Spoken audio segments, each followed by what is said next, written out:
So today we'll be talking about a stem and leaf plot. For many of you, this will most likely be a review of something that you've covered in previous years.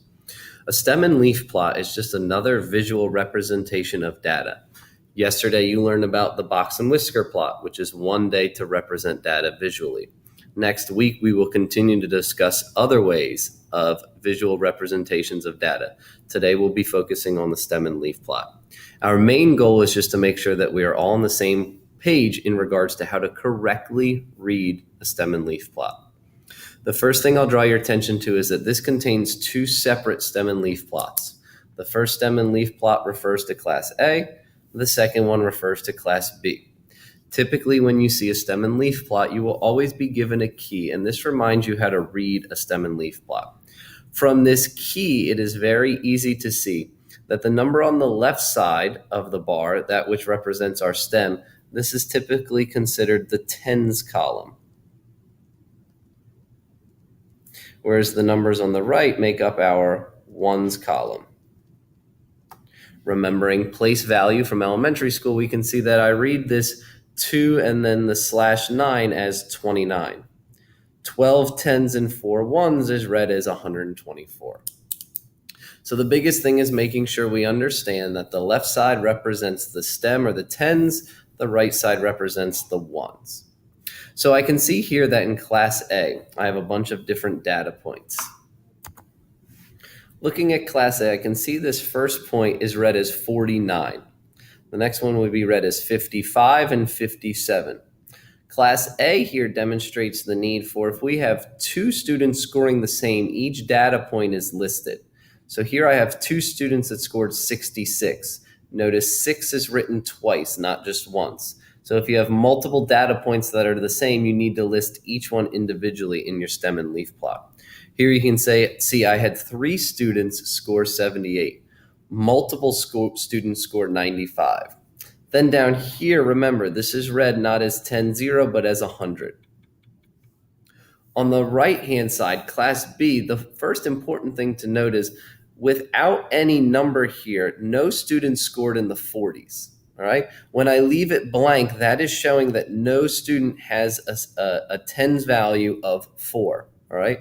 If I were to put a 0 here, that's not saying 0 students scored with a 40. That's saying a student scored a 40%. But because nothing was there, it's important to note and understand that no student scored in the 40s, meaning the first student score I see when I read class B is a 52. We're next just going to go ahead and take a minute to fill in the 4 questions at the bottom. If you'd like, you can pause the video now, try and answer those questions on your own, then unpause the video and see how your answers match ours. Looking at the highest grade of class A, I can scroll down my stem and leaf plot, and I notice on the left the highest stem would be 10. All right. And I do have data points over here. So I do have multiple students scoring 100. So the highest grade in class A is a 100. I go over to class B and I notice the same thing. I do have a number listed here. So I do have a data point at, 100. Nice, easy one to start. Number 2, what is the lowest grade in class A? So I'm going to go to the top of the stem and leaf plot, and I notice here, this would be read as 49. So 49 would be the lowest of class A.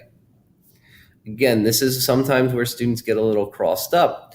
If I go to class B and go up to my top of the stem and leaf plot, there's no data entry here, meaning no one scored in the 40s. So my lowest grade is this first data point here, which is 52.